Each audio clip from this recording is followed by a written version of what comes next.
That sounds like an extreme example of that experiment you were doing with people when you said stand up when it's 1 minute. You were coming home after 1 month and 4 years later.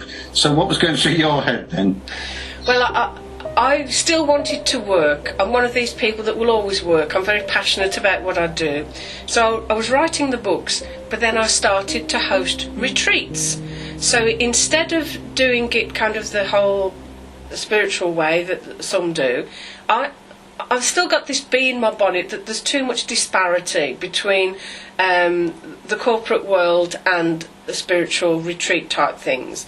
I know, and if you'd only all talk to each other, I know that the senior executives and senior partners at various firms I work at, that from time to time go on holiday, but they've gone to some intense kind of relaxation retreat thing in far-flung corners of the world to calm down, to regenerate, to get healing, etc. But they don't often talk about it when they come back. And so the retreats that I ran were teaching people hypnotherapy, whether they were going to do it for themselves or do it for others. So 3 weeks, and they would get their diploma at the end. They would be with me 24/7. We'd share the same stuff in the fridge. We'd go to the same Greek restaurants. And the Greek people, they're so friendly. I learnt the language. Do you know my best-selling book? Out of all the mind stuff that I've put out there, all the diplomas with the hypnotherapy, etc., and all the advice I've given, my best-selling book is Speak Greek Badly. The next one is Speak More Greek Badly. Because I got annoyed that particularly English people didn't even try to speak any Greek when they were over there. So I did this little book, which is still my bestseller. But I began to invite people that I was connected with over to Rhodes to spend a few days or a couple of weeks or the 3-week big course, whether they could learn the Enneagram, learn micro-expressions, they could learn some aspects of hypnotherapy, certainly relaxation, swim in the sea, was right opposite the beach, and just basically get back to basics. Eat good food. You can't find a KFC or any fast food on the island. Have a more simplistic lifestyle just for a little while and get that mind sorted. And they'd come out without any fears or phobias. They'd have stopped smoking. They're losing weight. We never like to say lose, by the way. It puts you into a bad mood. You would get fit, go up the mountain every morning, be with the goats. And so I found these were so successful, that's why I stayed there so long. It was nice for me to be in that environment, and it was nice for me to play host to groups of people to come there and to go through their stuff as well. Okay.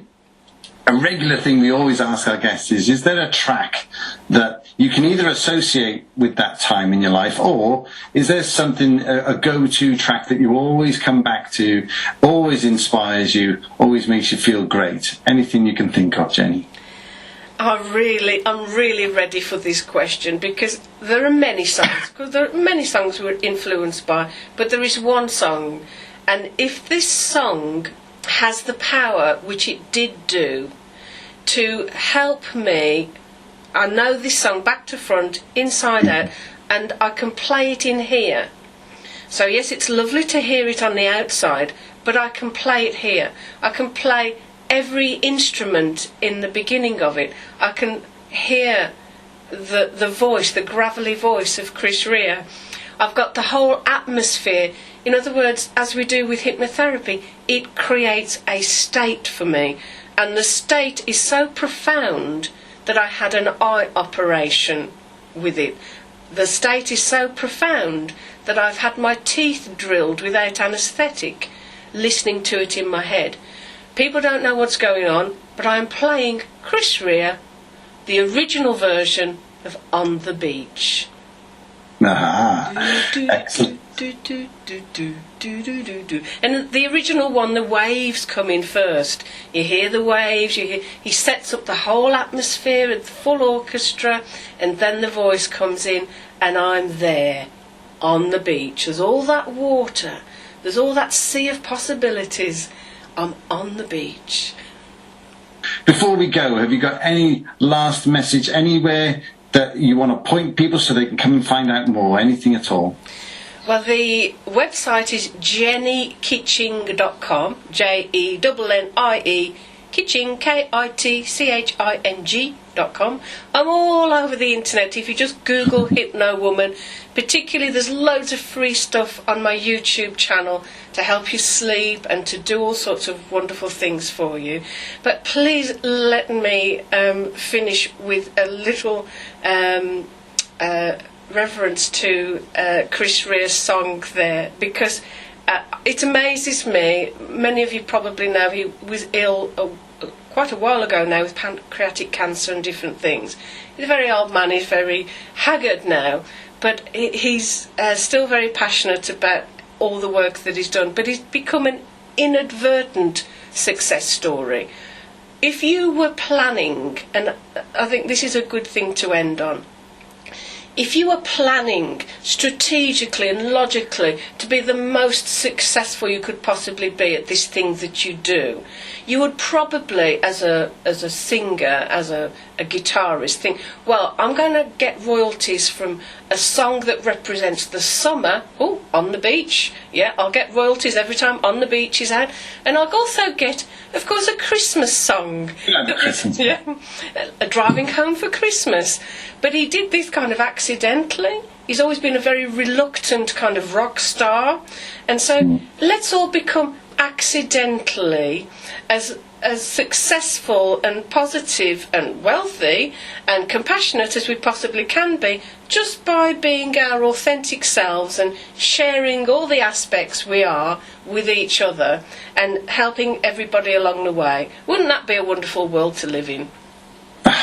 That's the type of world I like to live in, Jenny. Thank you. Thank you. Excellent. Jenny, you've been a delight, as I said. Thank you for coming on the show.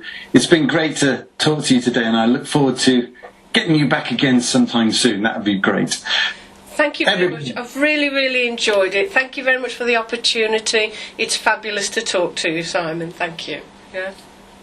Your story of the scuba diver made me smile, because she doesn't like having water on her face.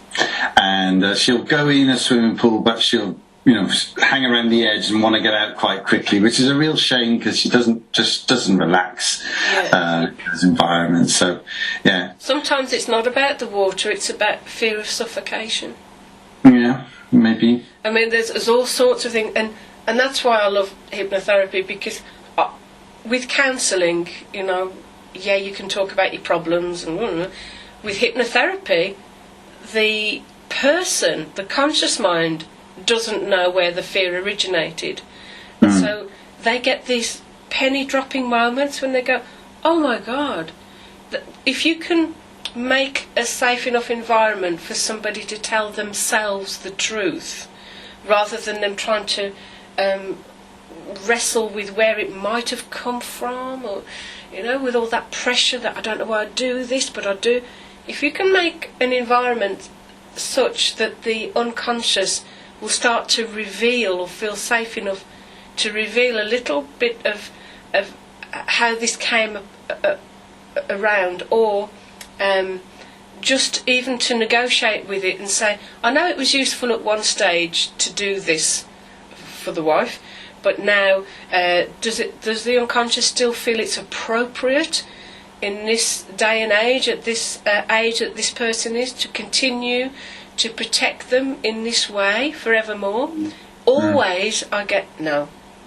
It kind of, the unconscious goes, however it occurred, I don't need to keep doing that now. I can free up that energy for something else. And that, I think that's a wonderful thing. The whole fear thing, whether we acknowledge it or not, and we make some things up really that may not be true, because we need to understand ourselves. We have to make meaning out of things. I don't know why I'm not this way, but I am. So maybe it must be because my mother treated me like this, or something happened. But often that's not the case, and we just need the unconscious to release its grip sometimes.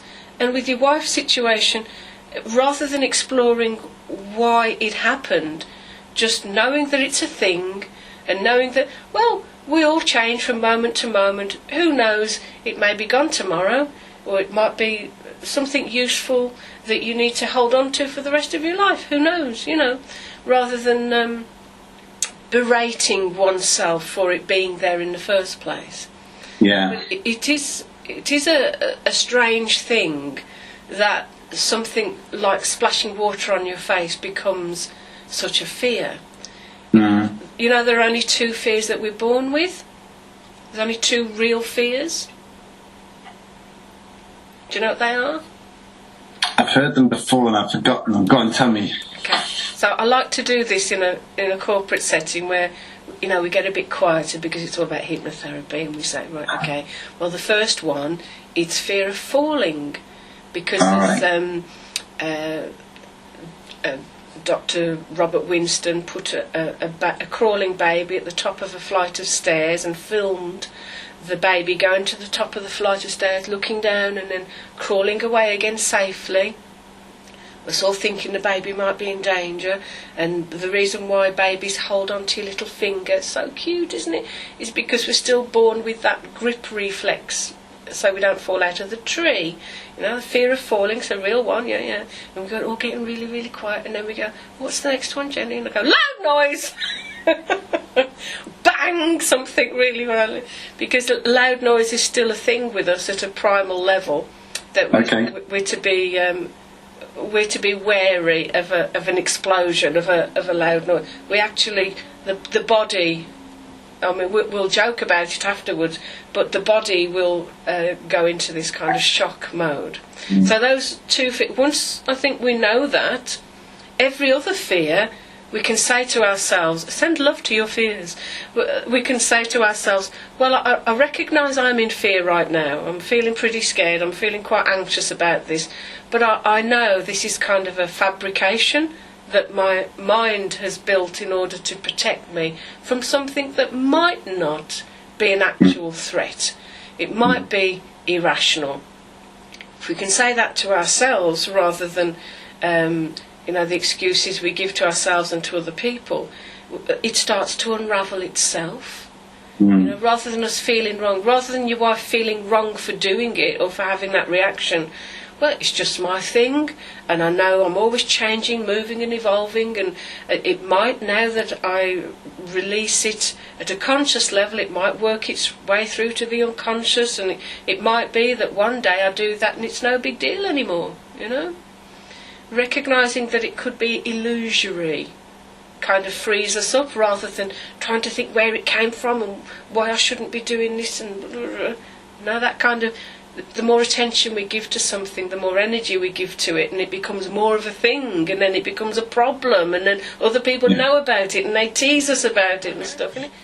Because I might come back to you at some point and ask you about the retreats and stuff and see if we can get something up like that. And I love the idea of so I'm learning Italian at the moment. The whole family are learning Italian because my son's doing it. Molto bene. Molto bene. And I've been afraid of learning languages a little bit because it's time consuming and all the rest of it. But I'm doing the Duolingo thing and it's all good fun. But I love the idea of a series around, we could create a whole series around how to, speak Greek badly, speak Italian badly, speak Welsh badly, and just have fun with it. And I'm sure there'd be something really cool in there. I think that's it. It's bringing the fun back, because you get the fun by speaking a few words badly in that environment or with a native speaker, and them kind of softly mocking you, unless it's a situation where they're irritated because you can't speak it, which certain countries might be that way, but certainly Italy and Greece, in my estimation, they're very forgiving, and they're very passionate about their language and want you to really learn, and will correct you kind of lovingly, even it might be a bit mocking, and that brings the fun into it. They're just glad that you've given it a go, because we are worldwide notoriously known as those that don't try to speak other people's languages. And Yeah. so the more difficult, we think that it is, like Greek or something, the less we're wanting to try, but the more support we get in giving it a go. And I think I'm so glad I called it that, Speak Greek Badly, because people know that they're going to do badly to begin with. They know, and why try to be perfect? You'll never learn a language if you want it to be perfect straight off. So well done with the Italian. It just flows, doesn't it? Do you know a little tip? I learned, because I did a neuroscience conference in Italy, in Milan, 3 or 4 years ago, and I learned a little bit of Italian by learning volare, the whole of, got it all translated, and I could sing it perfectly, and I picked out so many words, and because you seem that way inclined, you're good at English, you love your language, etc. I think if you can speak something and not even know exactly what the meaning is, but then start to revel in the meaning that, this means high and this means blue and that means that, rather than having all the grammar right to start with, have fun with it, sing it. It's just wonderful. It's just wonderful. It'd be great. Yeah. Let's do some fun language learning things. Brilliant. Take care. Have a lovely week when you finish off the weekend here, and we'll catch up again soon. Okay. Lovely being with you. Thank you very much, Simon. Bye-bye. Bye.